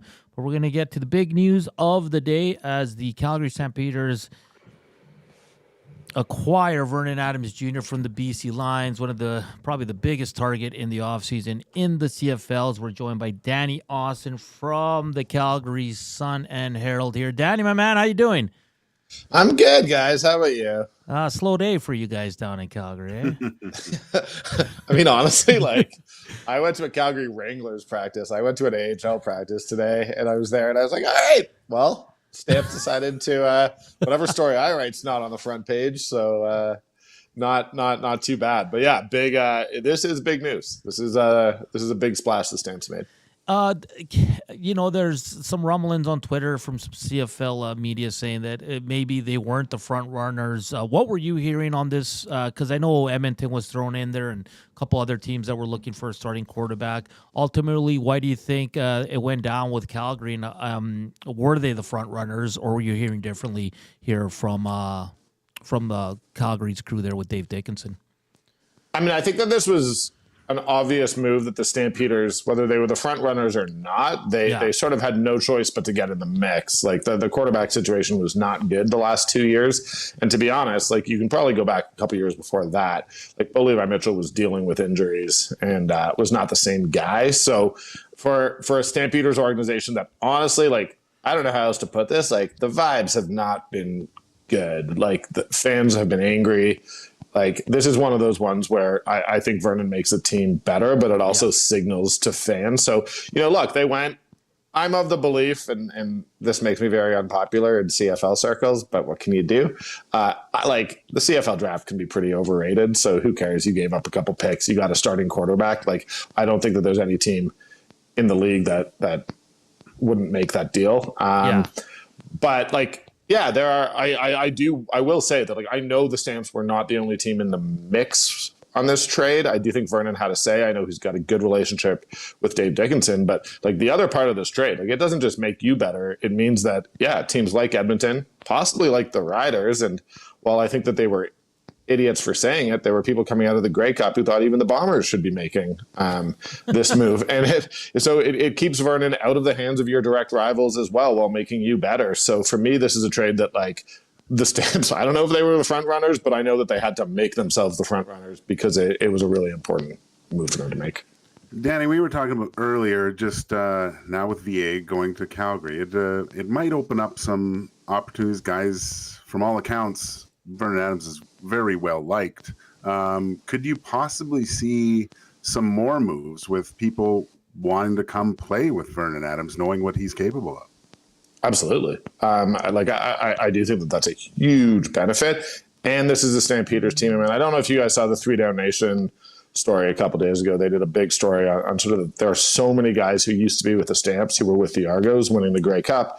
And those guys spoke about the decline of the Stampeders. When I say the vibes not being good, that's not just some small thing. The reputation of the Stampeders was as a team a little bit that wasn't going to pay its veterans. It was cool, if you can go get more money, go do it. And that lack of loyalty is not something that you want attached to the reputation of your team. So yeah, you've got a super popular guy in Vernon Adams Jr. Like, honestly, that guy is loved around the league. Like, he is really, really well respected.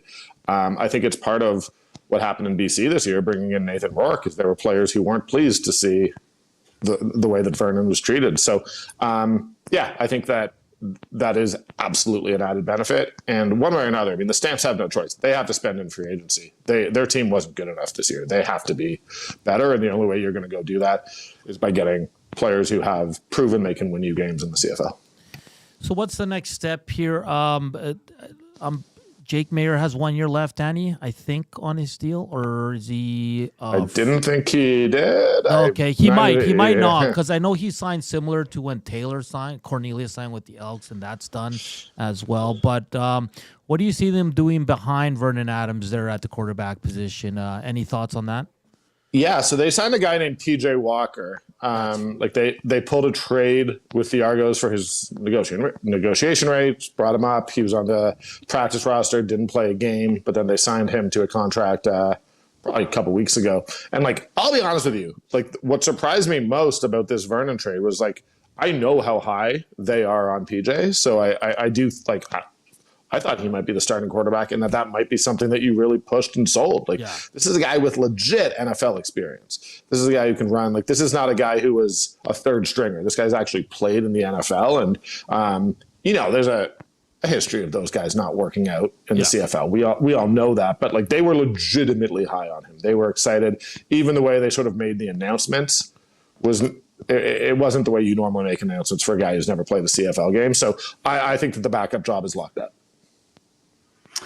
Danny, Stamps coming off not a great season. Terrible season. Okay, I'll say it. All right. Dave Dickinson, I was hearing, is he still going to have a job? There was talks about this. Now he's through.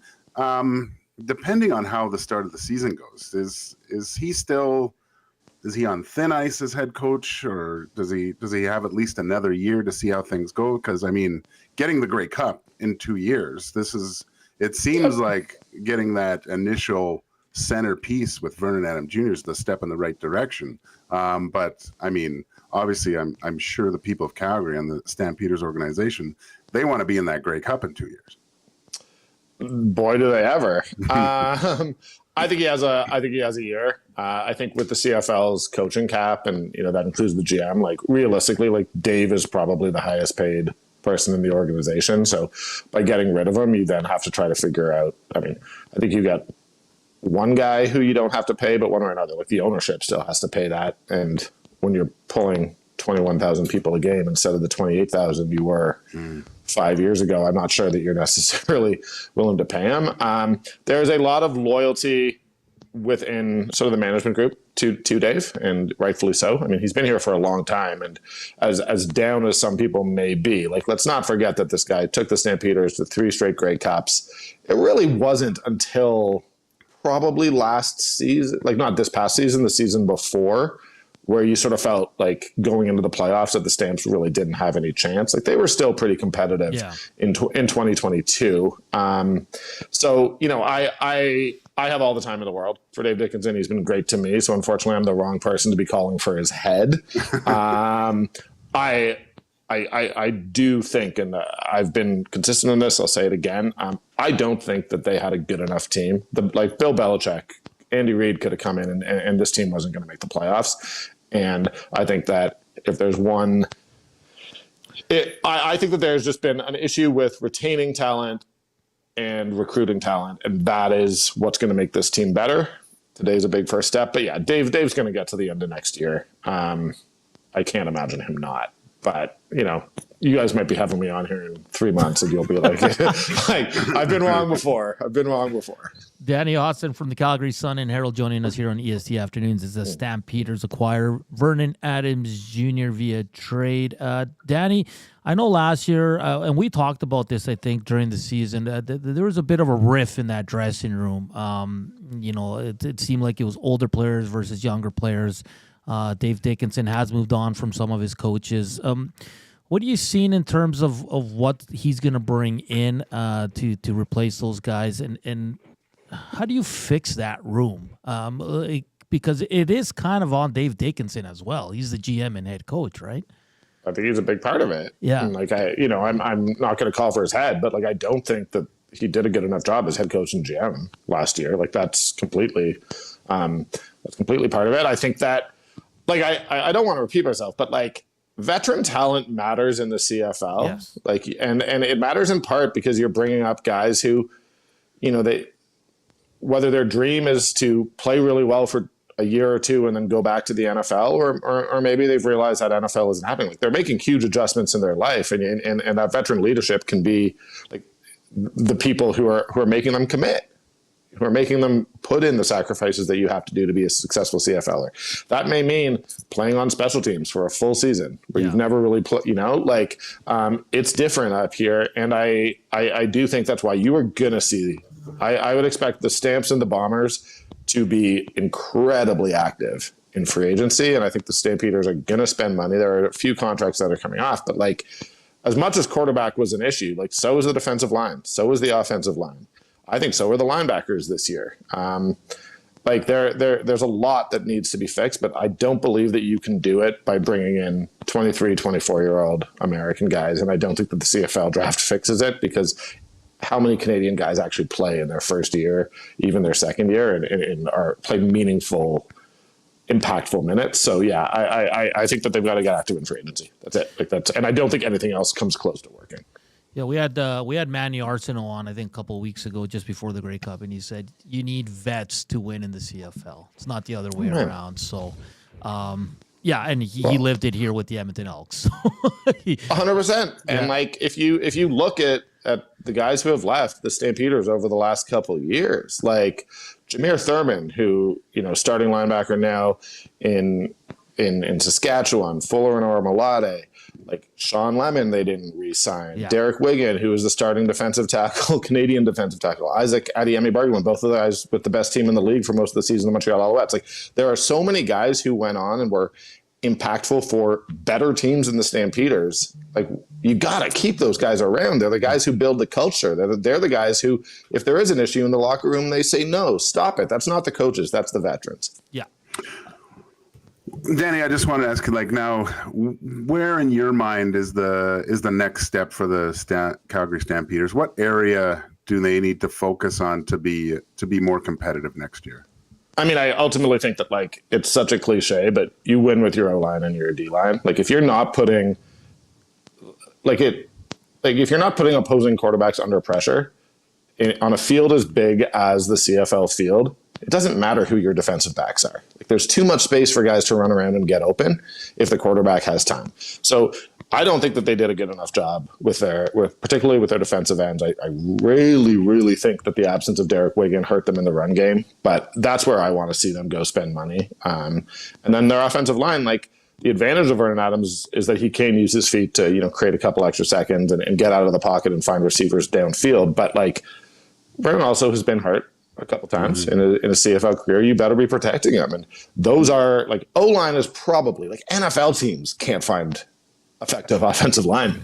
Those guys are hard to find in free agency. And one way or another, you got to spend a lot of money to get them. So those are the two areas. And honestly, that's not the sexy answer. Let's be honest. Everyone wants me to be it's just not. But the fact is, when I covered this team from 2016 to 2018, when they were the best team in the league, and it's because they had the best O-line and the best D-line, and then they had Bo Levi Mitchell. The quarterback's only a part of it, can only do his job so well if he's not getting protection. Danny, we can't have you on without a Flames question. We've been all waiting for the Flames to start falling. Why aren't they falling?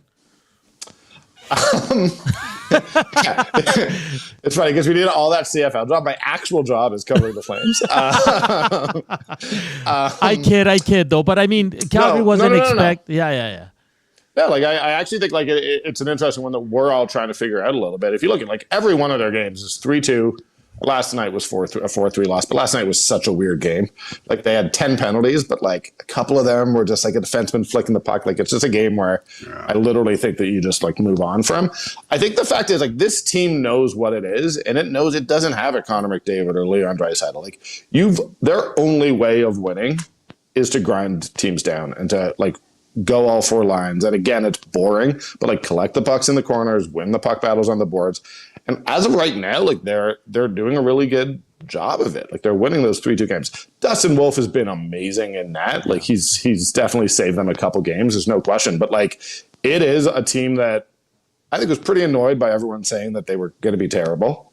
Yeah. And they've gained a little bit of confidence, but they've realized that the only way that they're going to win games is playing super tight defensively, don't give up odd man rushes, and then exhaust teams. There is a question about whether you could do that for 82 games, right? Like it's a really exhausting brand of hockey to play. But the Flames have acquired all of these assets by trading away all their veterans over the last couple of years. And like the reality is everyone thinks like, oh yeah, never trade draft picks. When you have as many as the Flames do, trade some draft picks. Like if you need to go if there's a center out there, teams are beginning to drop off. Teams are beginning to realize they're not making the playoffs. If you can go get a center out there, like that's really what they're short right now, not of competing for the cup, but of like, you feeling a little bit better about them being able to get that goal that you need. So I don't know. I think that they're going to be mixing it up. They're not going to drop off completely. They're too good to drop off completely. Yeah, in fairness, Gager and I think we've said it all season. We think they're a lot better than a lot of the NHL media is giving them credit for. Yeah. So. I thought they were going to be bottom 5, like legit. Like I'm one of those people. I honestly thought, but I also thought that they were going to be incentivized to be bottom 5. Yeah. Like I thought that was kind of going to be not maybe the players and the coaches, but like if they were good, then you just trade Andrei Kuzmenko. You actively make sure you're worse, and that I was out to lunch. I couldn't have been more wrong on that. This organization, it has all these picks. They're hoping to hit home runs on a few of them, but like the goal is not just to go get a top 3, top 5 pick. So yeah. Never is in Calgary. No, it's not. Great stuff. Love your coverage of the Flames and always your passion for the Stampeders. A big day for Stamps fans. I'm sure everybody there is pretty excited with Vernon Adams Jr. Thank you for joining us. We'll chat soon, my friend. You bet. Cheers, guys. All right, that's Danny Austin from the Calgary Sun and Herald. There always brings the heat. His passion for the CFL is second to none. Absolutely love talking CFL with Danny. We're going to get to a quick break. We'll get to your comments on the Nasty Chat and on the inbox and have some fun to close out the show as we get you set for Reed Wilkins and Jay Milne at 3 o'clock. Joaquin Gage, Hernan Salas, EST Afternoons. But first up, here is our guys, Coob Nation, with a sports update.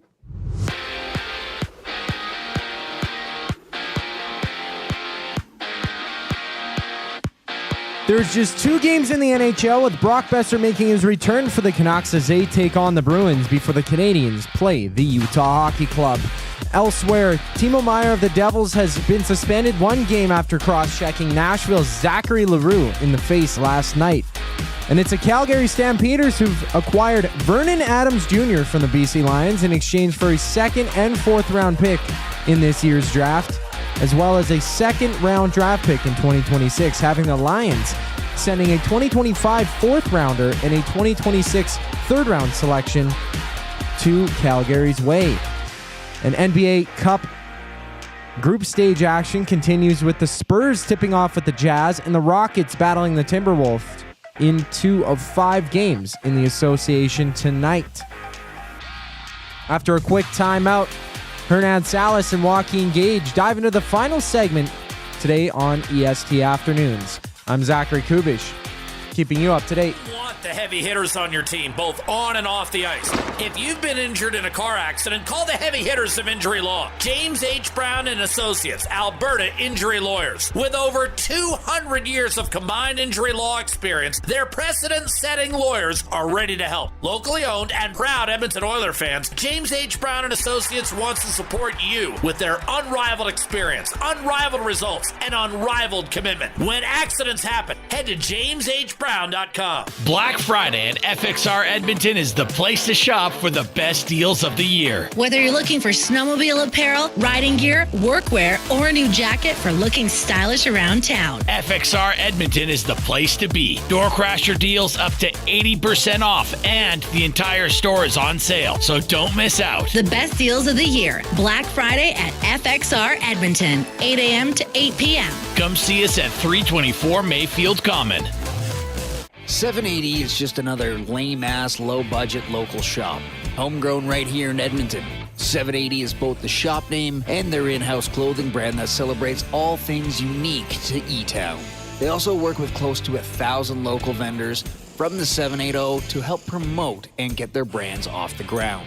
Check them out online at 780.com or at any of their 5 locations at Southgate, Londonderry, Kingsway, St. Albert, and the Outlet Mall by the airport. Looking for a winning strategy for your retirement? Contact me, Joaquin Gage at K4 Financial, where expertise meets dedication. I will always look for a careful approach to your retirement, ensuring your financial future is secure. From tailored strategies to clear, actionable advice, I'm here to guide you every step of the way. Don't leave your future to chance. Get in touch with me, Joaquin Gage, today at k4financial.ca or email joaquin.gage@k4financial.ca to start planning for a brighter future and a more secure retirement.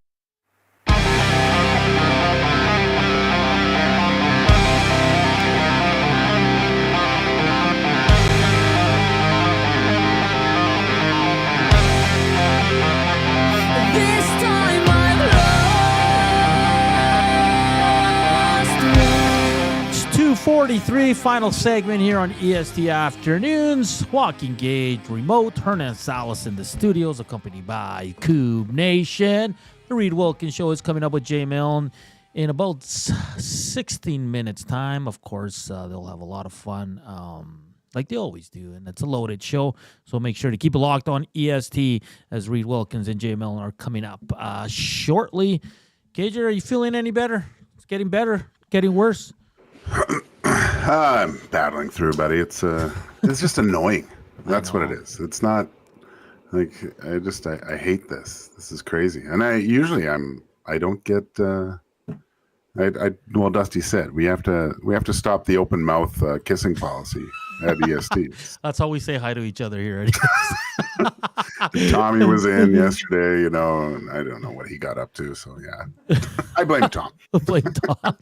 We're at 70 thumbs up. Let's get to 130. Come on, we got about 10, 11 minutes. If you haven't hit it, just go thumbs up, click on it. Don't be afraid. It's going to be okay, but it helps the algorithm, helps people find our show and all that. And YouTube Trev can explain it better than I can. But yeah, hit the thumbs up. Let's get at least close to 100. We hit 100 yesterday, Gager, so which was really, really good. Some questions here. How was the Hacksaw discussion from Matt Hyman? It was great. Go back and listen. It was fantastic. Norman, a combine with VA going south. Does that mean Tre's a lock in Edmonton? I'd say pretty close, Gager.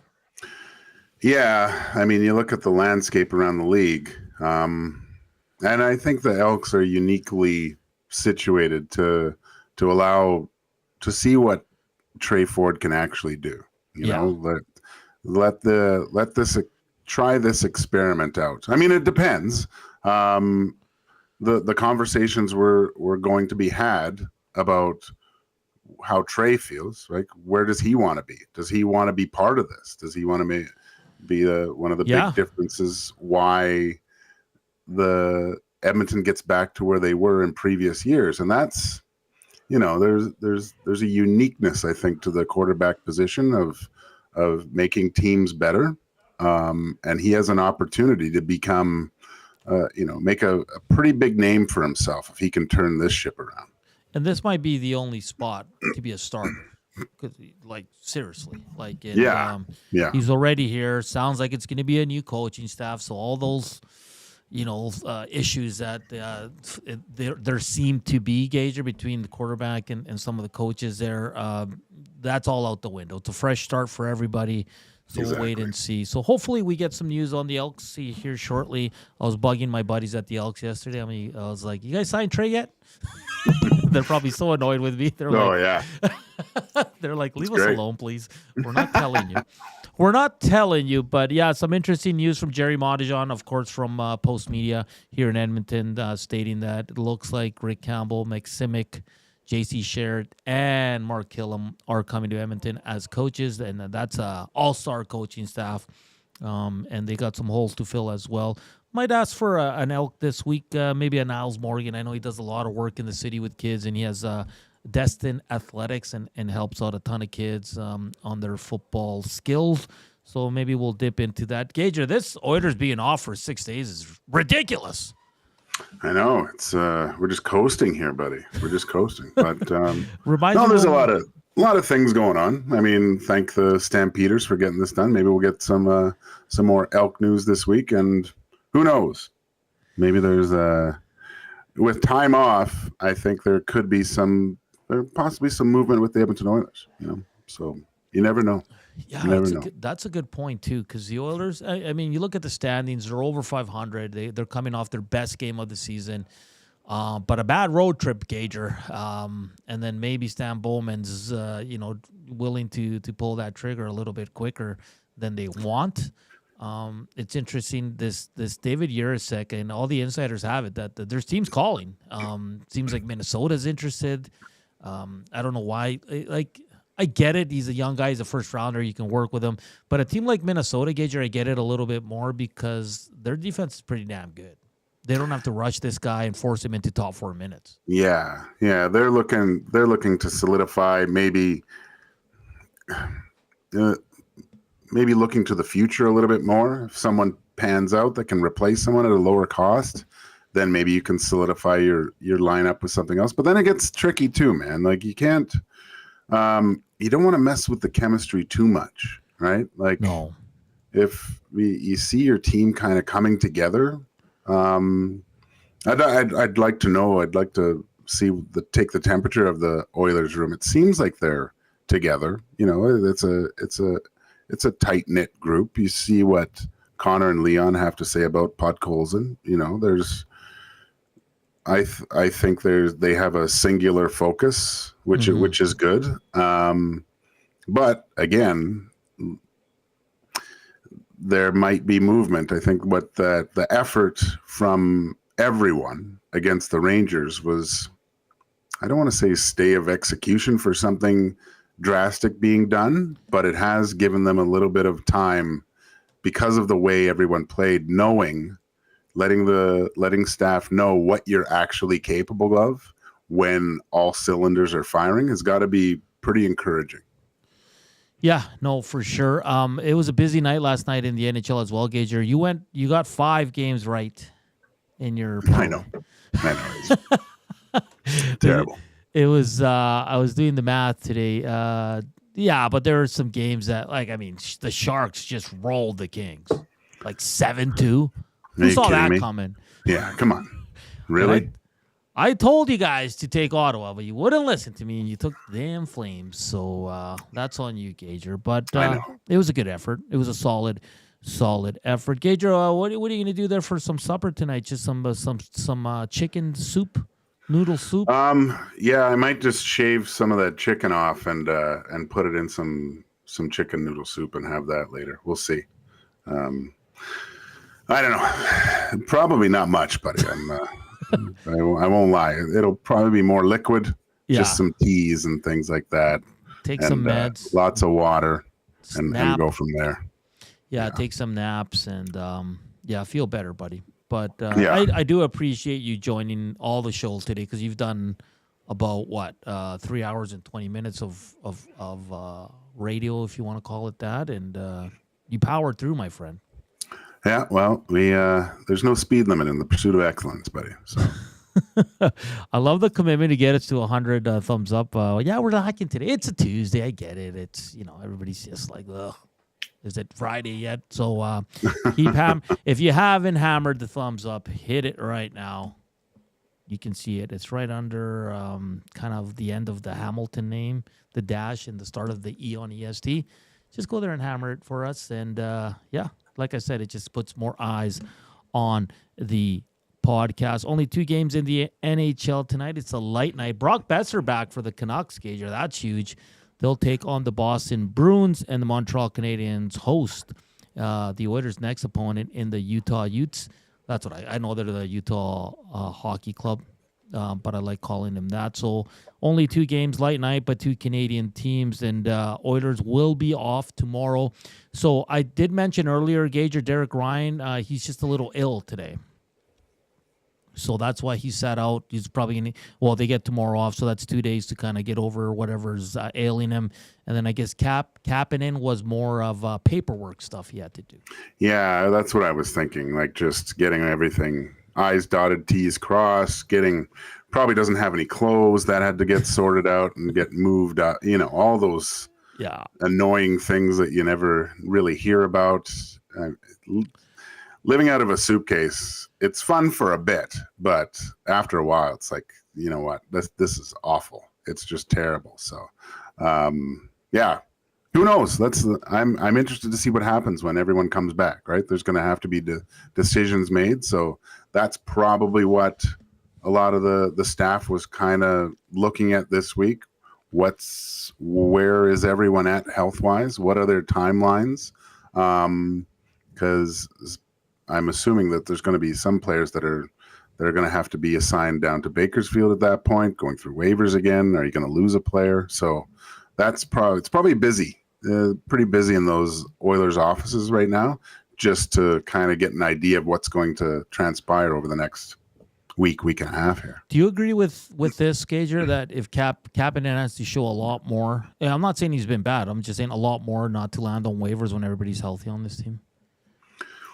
Well, I didn't mind his game. No. Not at all. Like he definitely has speed, and there is a work ethic there, but of course you're, as a player coming into a new team, you're trying to make a good first impression with the coaching staff and getting bumped up to McDavid's line too. That's pretty impressive that he goes straight from there to I don't think that's going to